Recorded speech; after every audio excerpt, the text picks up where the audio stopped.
¿Qué tal? Buenas noches, ¿cómo están todos ustedes? Bienvenido a este tiempo, bienvenidos a Reforma de lunes a viernes. Estamos aquí en este lugar transmitiendo a través de Facebook Live y queremos agradecerte que puedas estar allí conectado ya pasadas las 10, 22 horas aquí en Salta, Argentina y bueno, queremos agradecer al Señor por este espacio que tenemos, el cual podemos expresar o buscamos, mejor dicho, que sea una expresión de parte del Espíritu Santo y que Él pueda seguir alumbrando y alumbrando nuestras vidas. Miraba antes justo de arrancar y de comenzar cómo el Señor Jesús, él podía, cautivaba el auditorio, él podía hablar a las personas, referirse a las multitudes, pero siempre buscando a través de parábolas, de ejemplos puntualmente, de parábolas, trataba él de llevar a la gente a pensar, llevaba a la gente realmente que pudiera llevar su línea de pensamiento más allá,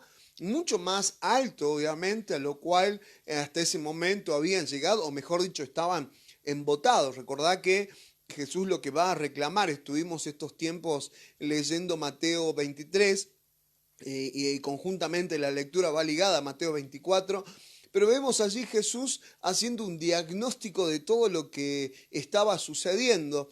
Pero cuando te referís a todos los evangelios, vas a ver cómo puntualmente siempre el Señor llevaba o Él hacía las preguntas.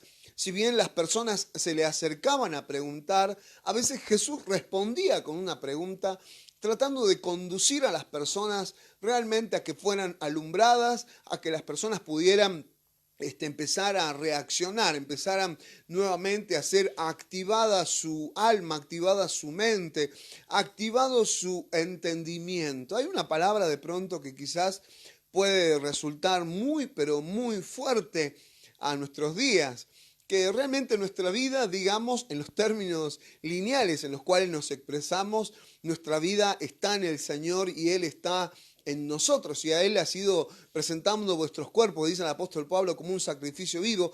Nuestra vida está presentada y ofrendada, digamos así, al Señor, pero es muy importante entender que nuestro cerebro, digamos así, no tenemos que estar ofrendar nuestro cerebro para que hagan de él lo que quisieran aquellos que de pronto inciden sobre nosotros en enseñanza.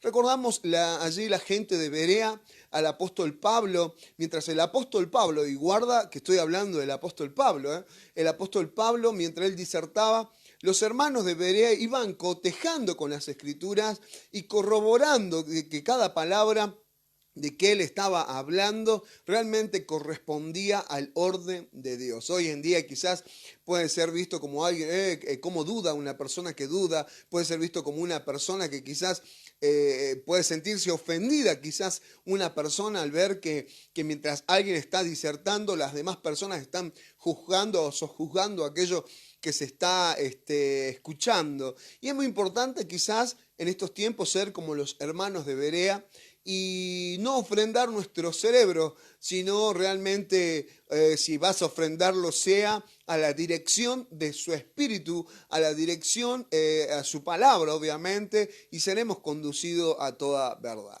Siguiendo un poco lo que hemos venido hablando estos días, y ha sido muy importante girar por un momento hacia todo lo que tiene que ver con la reforma y el porqué de este segmento, pero también el porqué quiero decir con ello que no es una palabra de moda, no es una palabra que busca encontrar su lugar dentro de la geografía literaria de aquellos que hablan, de aquellos que predican. No buscamos encontrar o dar nuevos lineamientos verbales a los cuales acogerse.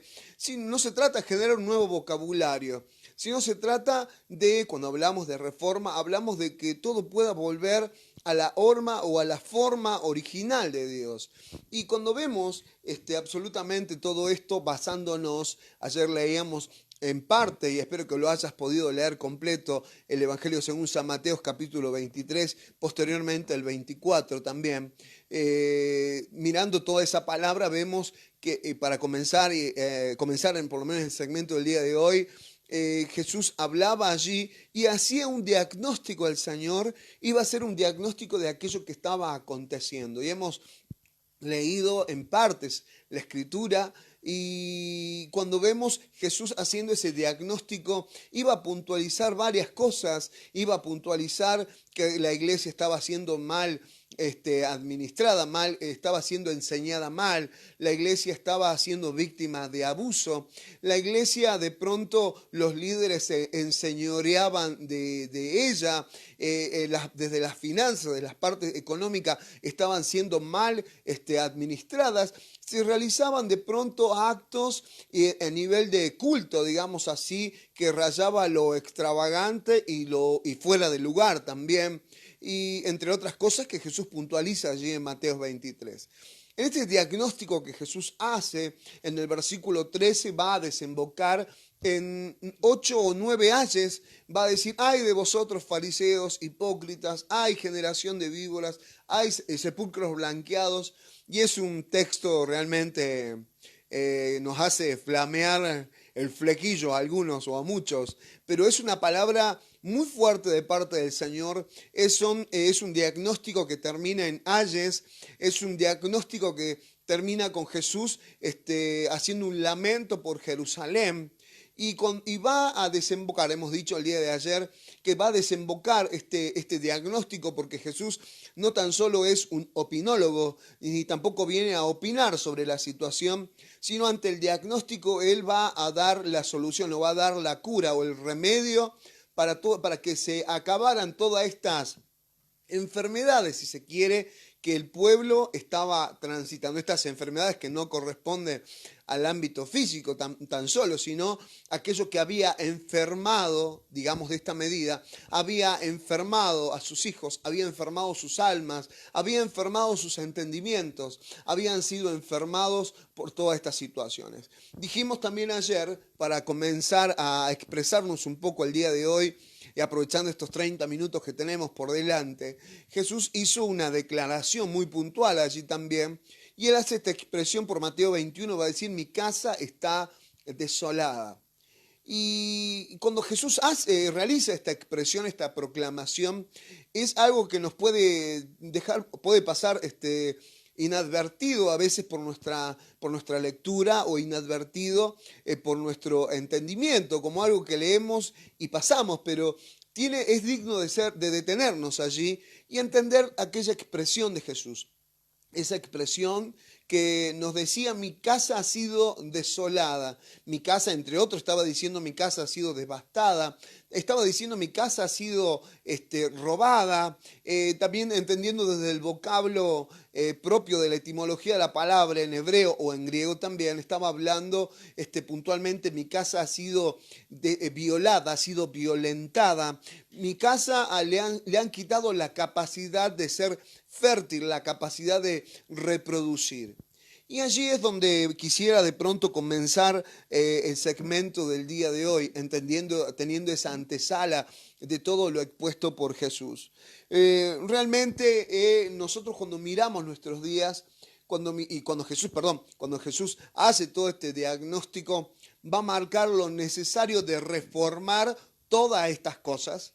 Y la reforma de todas estas cosas se suscitan en Mateo 24. Te dije ayer que te prometemos que vamos a hablar de la solución a esta situación. Mateo 24 va a dar la solución, el remedio a todo lo que Mateo 23 va a expresar. Y recordar que la expresión de Jesús es: no pasará de esta generación. Lo dejo allí picando para después poder hablar en estos días, seguramente lo vamos a hacer.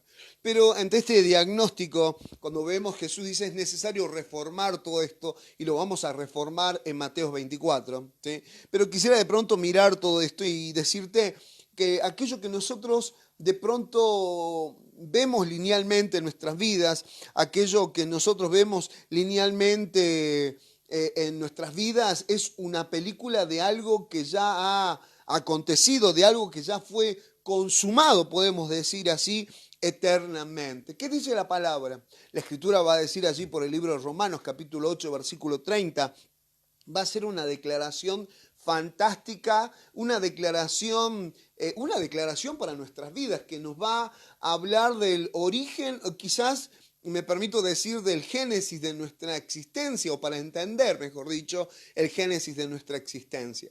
Él va a decir allí en Romanos 8:30 que Él nos conoció, nos llamó, nos predestinó, nos justificó y nos glorificó. ¿Cuándo fue ello? Será el día, así como el apóstol Pablo decía, mira, todo comenzó cuando caí allí del caballo, allí ese momento fue crucial para mi vida. Pero a medida que él iba subiendo el entendimiento y siendo más y más alumbrado, decía, no, todo sucedió desde el vientre de mi madre, allí donde mi vida fue afectada. Pero después dijo, no, esto fue antes de la fundación del mundo. Y sé que un día seré conocido como fui conocido.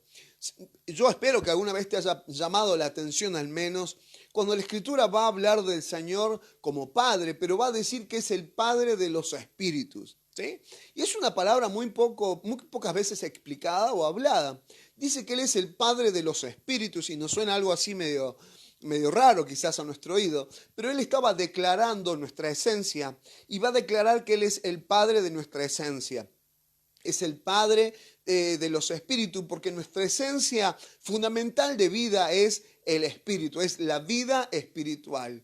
Cuando el libro de Romanos capítulo 8 va a decir que Él nos conoció y obviamente cuando la Escritura habla de conocer, al igual que cuando estaba José y María, dice que José no la había conocido todavía a María allí en la Anunciación, cuando habla del nacimiento de Jesús. Conocer no es que, mira, no te conocía, qué bueno que te conozco ahora. En el entendimiento nuestro occidental, no es el mismo conocer que se sostenía en ese tiempo. Cuando se hablaba de que José no la había conocido a María, no es que nunca la había visto, sino que puntualmente no había llegado a un tiempo de intimidad con ella, no había intimado con ella.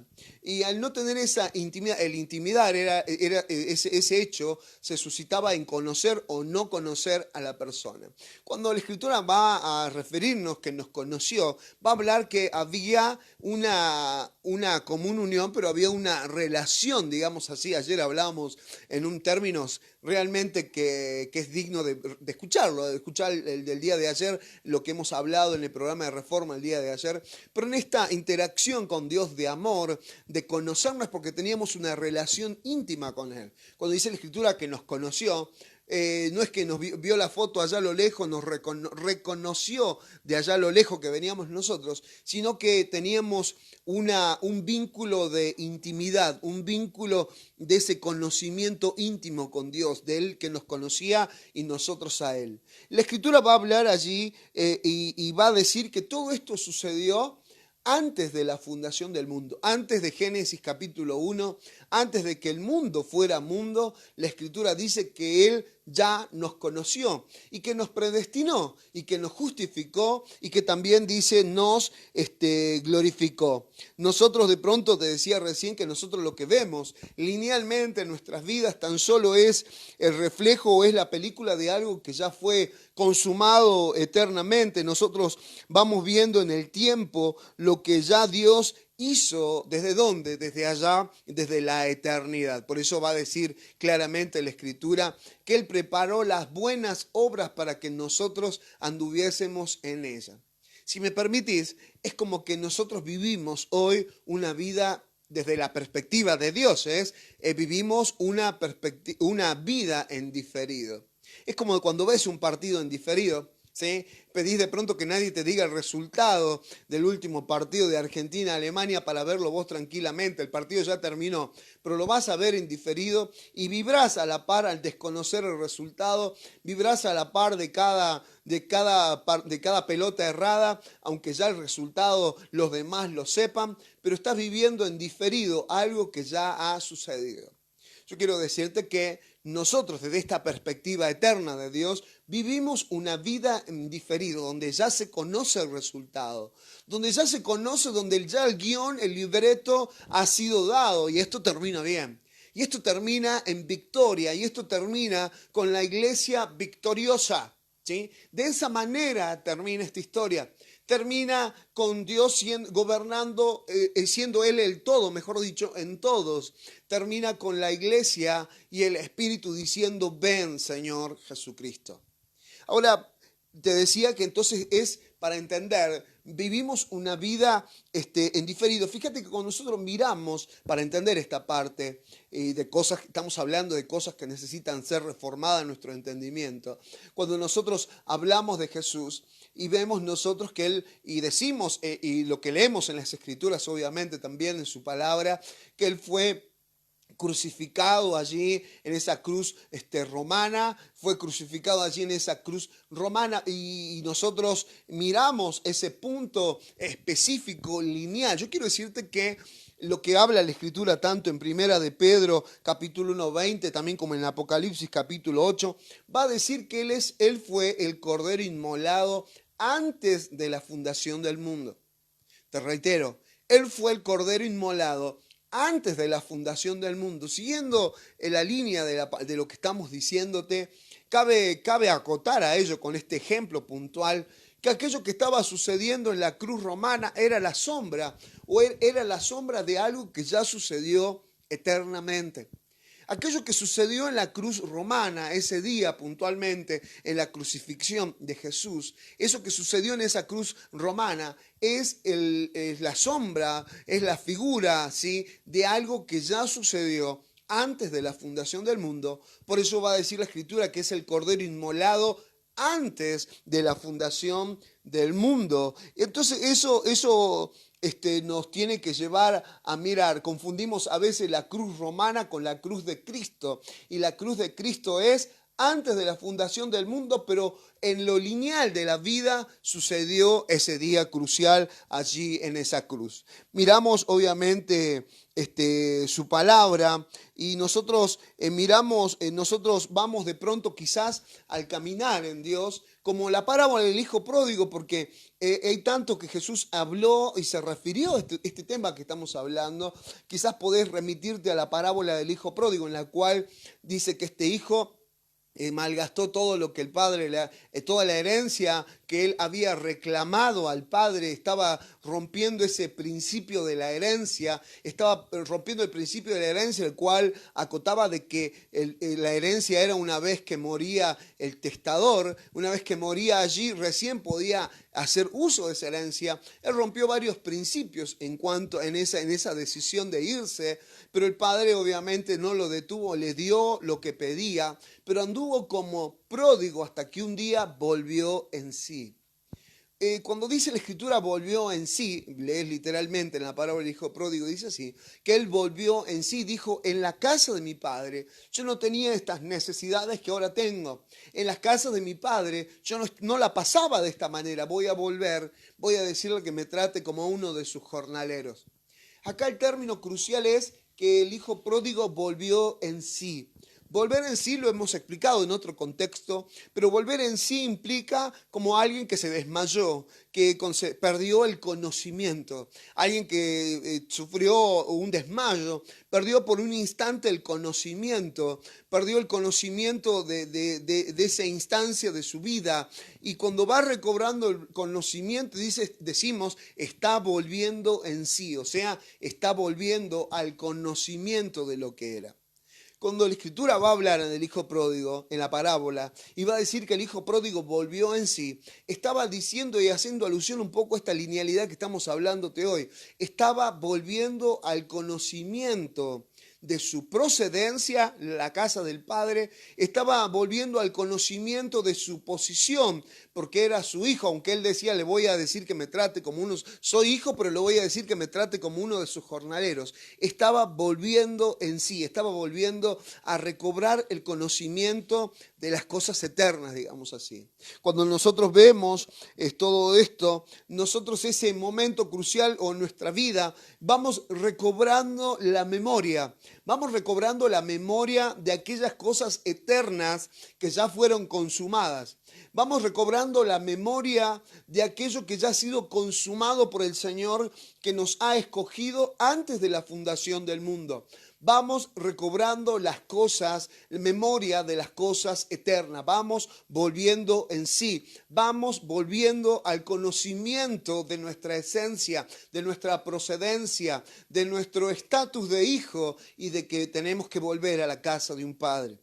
Miramos su palabra, decía que recobramos la memoria y tu vida y mi vida no es algo que se va desarrollando linealmente. Reitero, tu vida y mi vida no es algo que se va desarrollando. Nosotros miramos que seguimos una linealidad de nuestras vidas, pero tu vida y mi vida no es algo que se va desarrollando linealmente, sino tenemos que entender que toda nuestra vida está diseñada y fue diseñada por Dios. ¿Cuándo? Ese día que me entregué al Señor, cuando ese día donde sentí que vibraba mi espíritu, cuando me acerqué, algo me pasó y dije, sí, Señor. No, esto sucedió antes, estamos recordando y estamos recobrando y en nuestra vida, que vamos recobrando la memoria de que todo fue diseñado por Dios. ¿Cuándo?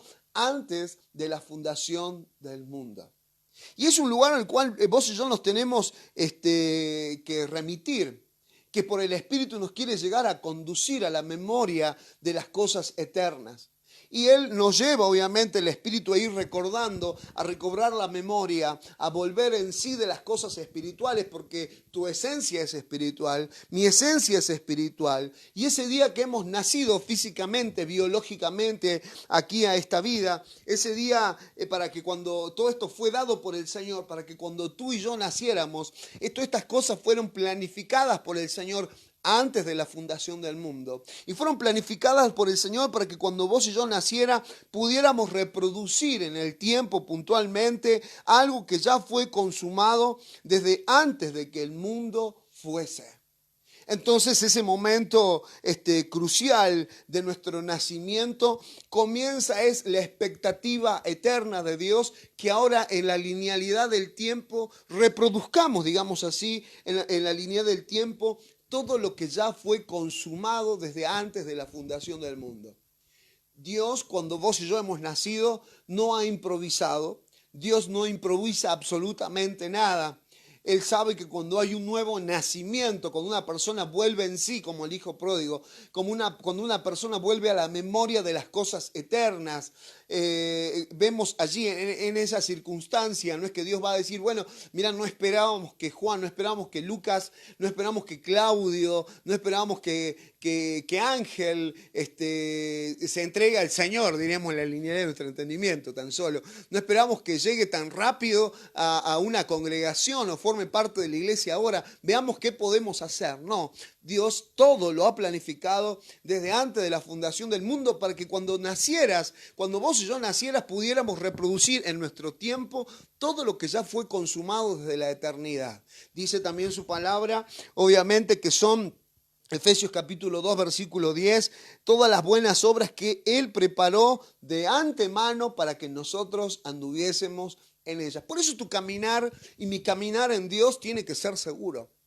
Pero no es una seguridad de que yo construyo mi camino. ¿Sí? No esa seguridad, como hoy día hablábamos con unas personas, esa seguridad de pronto de poesías contemporáneas que seguramente recordás, dice, caminante no hay camino, se hace camino al andar. Vos y yo no hacemos camino al andar. Venimos a cumplir una agenda y una agenda eterna. Venimos a cumplir un diseño, venimos a plasmar en la linealidad de nuestros días algo que ya ha sido constituido desde la eternidad. Y eso te decía, eso tiene que ser algo que reconforte. Esto tiene que ser algo que vos saltes allí donde está. Esto tiene que ser algo que tiene que conmover tu vida. Tiene que ser algo, no porque lo diga, sino porque estamos hablando de nuestro origen. Estamos hablando de que tu vida y mi vida es segura, siguiendo y reproduciendo aquel diseño de Dios, aquel plan de Dios que diseñó de antemano para que anduviésemos en ello. Y si Dios lo diseñó, ¿será que habrá algún fallo? ¿Será que habrá algún fallo en aquello que Dios diseñó? Génesis capítulo 1 y dice, y vio Dios repetidamente, y vio Dios que todo lo hizo bueno. Y lo bueno de Dios, te aseguro que está por encima de todo lo bueno natural que podamos nosotros planificar. Cuando hablamos de reforma, realmente la reforma va a plantear algo que es eterno y para plasmarlo en un mundo lineal. La reforma va a plantear algo eterno para que sea expresado, manifestado en la línea natural de la vida biológica, de la vida bios aquí en esta tierra. Entonces, ¿pero qué es lo que sucede? Dios ha tratado de hablar de muchas maneras y de expresarse de muchas maneras para con sus hijos, para con su pueblo. Dios ha tratado de expresarse y de manifestar a través de los patriarcas, de los profetas. La Escritura es clara que ha hablado a los padres. Antes a Dios había hablado a nuestros padres a través de los profetas, pero ahora nos habla a través de los hijos. Dios fue mudando su sistema traductor, o fue mudando de traductores, si se quiere, del lenguaje espiritual, que es el lenguaje que usa Dios. Pero realmente cuando leemos la Escritura y entendemos que la reforma de la cual estamos hablando plantea cosas eternas que necesitan ser expresadas en nuestra vida lineal, vemos a veces los errores o vemos aquellos que tienen que volver al orden de Dios.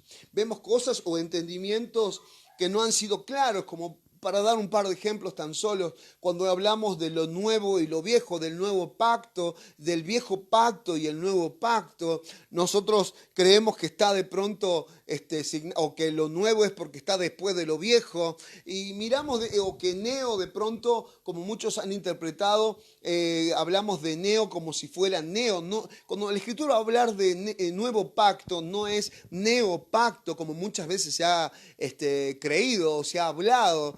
No es neo, sino la palabra correcta, en la traducción correcta es kainos. Cuando dice nuevo pacto, no está diciendo neopacto, sino está diciendo kainos pacto, y cambia absolutamente el sentido de aquello que de pronto entendíamos.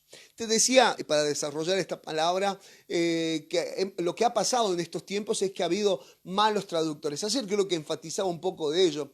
Dios habla un lenguaje espiritual. Dios habla el lenguaje espiritual. Pero cuando nosotros oímos, o muchas veces cuando hemos hablado de oración, citaba esta palabra, Dios al hablar un lenguaje espiritual, lo que hemos nosotros hecho es traducirlo con nuestro oído y con palabras naturales, aquello espiritual. Por eso cuando alguien nos ha dicho una palabra, ha dicho, mira, Dios te va a bendecir, Dios te va a prosperar en este 2020, automáticamente tu mente natural y la mía va a decir, justo, es el viaje que quería desarrollar, es el lugar donde quería ir, es el auto que quería, en la casa, porque automáticamente nuestra mente natural traduce lo espiritual en cosas naturales. Malos traductores, quiero decir. Hubo malos traductores que ante el lenguaje espiritual no pudieron traducir lo espiritual, sino que ese lenguaje espiritual en sus oídos generó obviamente una reacción, una decisión o un entendimiento desde lo natural. Entonces, allí vemos, y puse creo estos días 2 ejemplos, lo voy a volver a tocar por si no has escuchado los mensajes pasados, los programas pasados, cuando Jesús va a hablar a la samaritana y le va a decir, mirá, dame de beber, y dice, no, si los samaritanos y los judíos no nos tratamos. Entonces Jesús dice, mira, si supieras quién es que te está pidiendo de beber, tú le pedirías agua y al beber le haría de ti una fuente que salte para vida eterna. Dios estaba hablando un lenguaje espiritual, pero un oído natural y una mente natural, como la mujer samaritana dijo, ¿cómo vas a sacar agua si no tienes balde? ¿Sí? Vemos allí una palabra espiritual a un oído natural, la traducción es incorrecta, no entiende, no hay manera de traducir. Jesús y Nicodemo, también otro ejemplo que habíamos puesto, cuando Jesús habla y dice, mira, es para ver el reino de los cielos, para ver el reino de Dios, realmente, y para entrar hay que nacer de nuevo del agua y del espíritu, una palabra espiritual de parte de Dios, una mente natural y que escucha, y un oído natural traduce de la siguiente manera, como lo hizo Nicodemo, en una palabra natural, nacer de nuevo del agua y del espíritu para ver el reino. Nicodemo traduce naturalmente y dice, ¿cómo hago para entrar al vientre de mi madre? Esas escenas se han repetido a lo largo de muchos de los tiempos que vivimos y hasta el día de hoy, ante una palabra espiritual que sí ha sido y que sí ha sido depositado en una persona, pero al no tener el entendimiento claro, al no tener un entendimiento transformado por la renovación del entendimiento, al no tener un entendimiento posicionado en la verdad de Dios que es Cristo, que en primera de Pedro, el apóstol Pedro le va a llamar la verdad presente, al no tener en claro su posición disposición, al no tener el pacto en el cual fueron dichas y estamos suscritos, en el cual estamos nosotros transitando y han sido suscritas todas estas cosas, la traducción será realmente equivocada. Entonces, cuando hablamos del nuevo pacto, pensamos que es nuevo porque está después del viejo, pero la Escritura va a hablar, lo mismo cuando va a hablar de nueva criatura, va a decir puntualmente no que es neocriatura ni neopacto, sino es que es kainos pacto o kainos criatura. ¿Qué quiere decir ello? Traducida puntualmente desde el original va a decir que es algo de otra naturaleza, algo que procede de arriba, es algo que es superior puntualmente. Eso quiere decir nuevo pacto. Eso cuando la Escritura habla de nosotros que somos nueva criatura, no quiere decir que, bueno, yo antes andaba en el mundo y ahora estoy en la iglesia, sino que cuando habla de nosotros que somos nueva criatura, está diciendo somos kainos criatura, está diciendo somos gente que viene de arriba con una naturaleza distinta, con una naturaleza superior, y sabemos que todo lo que viene de arriba gobierna lo que está abajo. Entonces cambia la linealidad de nuestro entendimiento y entendemos que somos nueva criatura, una criatura que viene de arriba, una criatura con una naturaleza distinta a la misma naturaleza de Dios, la esencia de Dios. Hoy nosotros tenemos la imagen, Adán tenía la imagen y semejanza de Dios, pero nosotros en este nuevo pacto tenemos la imagen, la semejanza y tenemos la sustancia de Dios en nuestras vidas. Entonces, al decir nueva criatura, habla de nosotros porque somos criaturas que hemos sido diseñadas antes de la fundación del mundo y que vamos encontrando en el tiempo una habitación, digamos así, en el tiempo donde Él pueda residir y a través de la cual Dios pueda manifestarse. ¿Sí? Entonces, decía, es tan importante poder tener la claridad de nuestros días, de aquello que miramos y de pronto se me marca este ejemplo puntual, cuando miramos a Jesucristo, cuando miramos a Cristo, cuando Él partió el pan, cuando Él murió en la cruz, pero cuando Él partió el pan, Él estaba inaugurando en el mundo lineal aquello eterno que ya había sido diseñado. Sigamos mirando un poco las Escrituras, sigamos mirando un poco de ello. Por ir, recordaba esta tarde también a Moisés, y recordaba a Moisés cómo de pronto él, cuando fue llamado, le dijo, ¿qué es lo que tienes en tu mano? Y dijo, tengo una vara. Bueno, con eso es todo lo que necesitamos para realizar la tarea. Pero yo no soy tan bueno para el habla, entonces vas a tener un traductor, Aarón. Y obviamente sale allí para poder libertar al pueblo. Y cuando vemos de pronto en nuestra mente, hablando de nuestra mente natural, hablando de la palabra espiritual y eterna de Dios ante una mente no reformada, ante una mente que no ha sido reformada puntualmente, vemos allí que Moisés andaba con la vara de un lado hacia el otro. La gente miraba esa vara es la que les proveyó el agua, la que abrió el mar. Esa vara es la que estuvo presente, la que se convirtió en serpiente, la que fue, desde la perspectiva lineal del hombre, fue la que fue gestando el proceso de liberación. Pero miramos obviamente allí a Moisés y quizás a veces nosotros, así como el pueblo mismo, me viene un ejemplo crucial, cuando para solucionar un evento, y aclaro, para solucionar un evento suscitado y específico, fue un movimiento de Dios en el cual las personas estaban muriendo fruto de que estaban siendo en el desierto picado por serpientes. Entonces Dios dijo, miren, hagan una serpiente de bronce. Hagan una serpiente de bronce y todo aquel que mira hacia la serpiente de bronce levantada, entonces esas personas serán sanadas. Pero fue fruto para resolver tan solo un evento en el desierto. Relata las Escrituras posteriormente, cuando se estaban volviendo a reencontrar el pueblo que había estado cautivo, se vuelve a reencontrar con las Escrituras. Dice que entre medio de todos pasaron cientos de años y dice que esa serpiente seguía estando y formando parte de la cultura, y cuando hablamos de cultura hablamos de culto, ¿sí? De que practicaba el pueblo de Israel. Es más, le habían puesto hasta nombre a la serpiente, ¿sí? Eso suscitó, y así como de pronto también hablando de Moisés, quizás en nuestro entendimiento lineal pensamos, y en nuestra mente natural pensamos, al no haber sido reformada, al no entender, al no volver en sí de las cosas espirituales, al no ser reformada, de pronto pensamos como pensaría el pueblo en ese momento. Miramos que de pronto que el poder radicaba en la vara, y si de pronto, qué sé yo, le preguntaran a Moisés en ese momento, ¿y cómo andás con la vara? Impresionante la vara, ¿sabes qué? Hemos sanado enfermos, hemos abierto, la piedra, le he golpeado la piedra, ha salido agua, he golpeado el mar y se ha abierto. Impresionante esta vara, impresionante todo lo que hemos logrado y se ha logrado con esta vara, ¿sí? En un entendimiento lineal. Impresionante lo que se ha gestado y se ha generado con esta vara. Y Dios preguntaría, ¿y el pueblo? Y todavía sigue esclavo.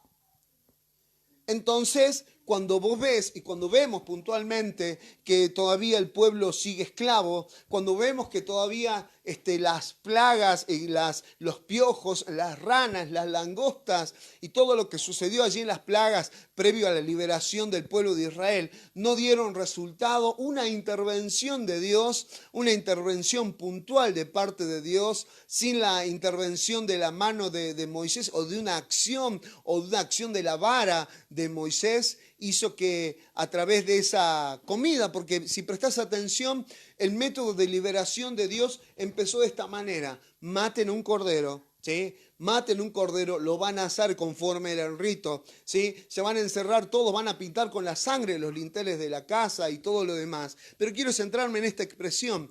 Tenían obviamente que comer absolutamente todo el cordero, absolutamente todo el cordero. Cuando mirás esta expresión puntual, donde vemos que Dios solucionó, podemos decir así, Él solucionó todo el tema, todo lo que no pudo lograr las plagas, todo lo que no pudo lograr inmediatamente las ranas, las langostas, la vara de Moisés, lo logró una comida. Dios lo invitó a comer y consecuentemente todo lo que dijo alrededor de ello, cómo tenía que ser y cómo tenían que estar dentro de sus casas, el sacerdote, los padres de familia, los padres de la casa, pero los invitó a comer. Y una comida solucionó puntualmente todo aquello que la vara no pudo solucionar. Una comida solucionó todo lo que la acción de Moisés y todo lo que los profetas hablaron. Una comida solucionó. Y esa comida fue la que los trajo la parte final de la liberación del cautiverio de Egipto.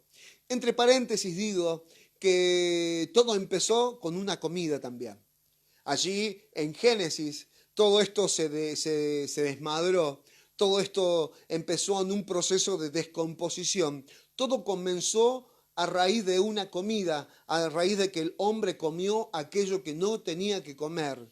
El hombre comió aquello que no tenía que comer.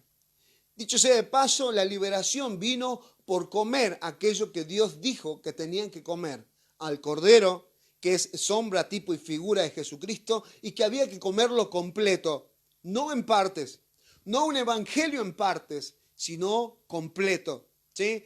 Y todo termina, si usted quiere, allí en Apocalipsis, en la historia, va a terminar con una comida también: las bodas del Cordero. Eso lo digo entre paréntesis. Pero cuando vemos todo esto hablaba de Moisés, cuando vemos allí en todas las operatividades, muchas veces nos hemos estancado y son cosas que tienen que ser reformadas. Hay cosas que tienen que ser realmente, tienen que experimentar una reforma, tiene que volver al orden original de la intención de Dios.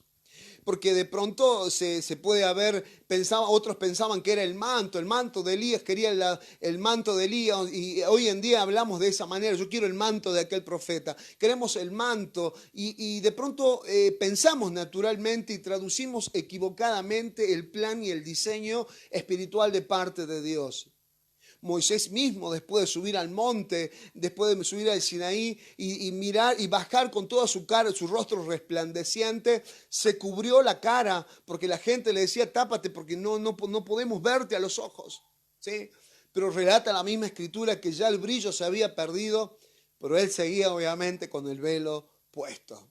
¿Sí? ¿Cuántas veces hemos significado y hemos creído en metodologías? Hemos creído o hemos santificado las formas. Hemos santificado las metodologías, hemos santificado las formas, hemos creído, no, estos muros caen, demos 7 vueltas a la manzana, demos 7 vueltas al barrio, estos muros van a caer. Era una solución dada allí a allí a Josué para algo específico.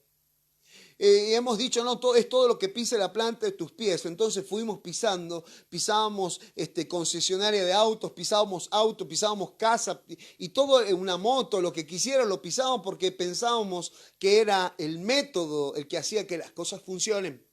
Porque no era más fácil el método que realmente leer el diseño. Muchas de las cosas que hoy vivimos equivocadamente viene por lo empírico de otra persona, ha sido basada en las experiencias de otras personas y hemos tenido, no sé cómo expresarlo, hemos tenido fiaca, no hemos tenido de pronto quizás la decisión de ir al diseño original y nos hemos quedado con aquello que ha sido dicho. Por eso Jesús era tan enfático, oíste que fue dicho, mas yo ahora os digo. Ustedes de oídas habían oído, como decía Job, pero después de que le fue revelado realmente, el Señor dice, mas ahora mis ojos te ven. Yo quiero decirte que hay muchas cosas que de oídas has oído, que de oídas habías oído. Hay muchas cosas que, como decía Jesús, oíste que fue dicho tal cosa. Sí, a mí me dijeron que esto funciona así. A mí me dieron una fórmula, me dijeron que tenía que ser 3 pasos para, 5 pasos para, 7 pasos para, siguiendo este decálogo, haga esta oración y me anotaban las oraciones como he visto que estos tiempos también se realizan. Y hemos pensado y hemos santificado el método. No, esto funciona, el evangelismo funciona de esta manera. Este es el método y lo consagramos. Y únicamente el oír, lo que has oído de oídas, ¿sí? Has oído de oídas. Y como decía Jesús, realmente has oído de oídas. Oíste que fue dicho, mas ya ahora yo os digo. Tenemos que ir al diseño original de las cosas. Porque Jesús ya le pasaba en su tiempo. Ustedes escucharon que se dijo esto, pero no se tomaron el trabajo de ver que era así. Ustedes o de oídas habían oído, como decía Job, pero ahora mis ojos te ven. La idea de Dios es que puedas ver. Y para ver lo que corresponde al reino de Dios, tienes que nacer de nuevo. Por eso cuando vemos hoy en día a veces las frustraciones de que a veces se caen las personas y dicen, sí, la verdad que hemos hecho cultos de milagros, hemos hecho cultos de jóvenes, hemos hecho actividades para esto, para matrimonios, y han sido realmente gloriosas, han sido masivas, han sido espectaculares, hemos tenido una asistencia terrible.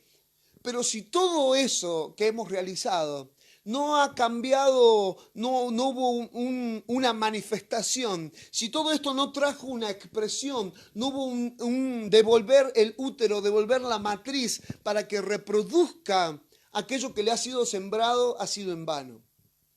Si todas las actividades que de pronto podemos realizar, la gente sigue presa, como le pasó a Moisés, con vara y todo, con señales, milagros y prodigios, la gente seguía presa. Como le pasó al pueblo de Israel posteriormente en el desierto, milagros todos los días. Y vaya si eran milagros todos los días.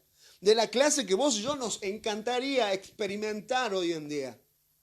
Pero cuando vemos todo eso, el resultado de toda esa acción era que seguían teniendo su mente esclava más allá que estaban libres. Si todo esto no sirvió o no generó la transformación para que entraras en una tierra, si todavía seguís esclavo, hay algo que tiene que ser replanteado. Hay algo que tiene que ser reformado, porque todo lo que procede de Dios fructifica. Porque todo lo que procede del Padre va a fructificar. Pero así como decía Jesús, ante una generación que había sido violentada, ante una generación que ha sido violentada desde como lo examina Jesús, como el diagnóstico que hace Jesús. No estoy hablando de mí, estoy hablando de Mateo 23. En el diagnóstico que hace Jesús, como el día de hoy, una generación violentada por la parte de líderes, unas generaciones violentadas líderes que ejercen violencia, aún hasta a veces hasta físicas, verbales, hacia aquellos que están, personas que se enseñorean, en los cuales dice Jesús, mira, oíste que los gobernadores de las naciones se enseñorean de las naciones, pero entre vosotros no será así. Cuando vemos una mala administración, cuando vemos que no hay dirección en la eclesía, cuando vemos que se ha administrado mal desde todos los conceptos, donde se realizan en materia de cultos cosas que no se pueden justificar, ni hay ni siquiera un texto para justificar, al menos, ¿sí? Y sacando cosas de contexto puntualmente, no entendiendo todo ello. Cuando vemos todo esto, vemos que se ha replicado el diseño, se ha replicado el formato en el cual llevó a Jesús decir esas palabras. Mi casa está desolada. Mi casa ha sido violentada. Mi casa ha sido violentada. Le han quitado la capacidad de reproducir. Señores, quisiera decir antes que te vayas a dormir, realmente que la idea de Dios, la perspectiva de Dios por la cual te dio vida, es para que podamos reproducir en el tiempo aquello que ya ha sido consumado desde la eternidad. Hay diseños específicos de parte de Dios. Hay órdenes específicas y exclusivas de parte de Dios para tu vida y mi vida. Las buenas obras Él las preparó de antemano. Quizás vos y yo a veces sentimos que improvisamos cosas, pero está llegando el tiempo de la exactitud del pueblo de Dios, de una exactitud quirúrgica por el Espíritu. Estamos llegando a un tiempo quirúrgico.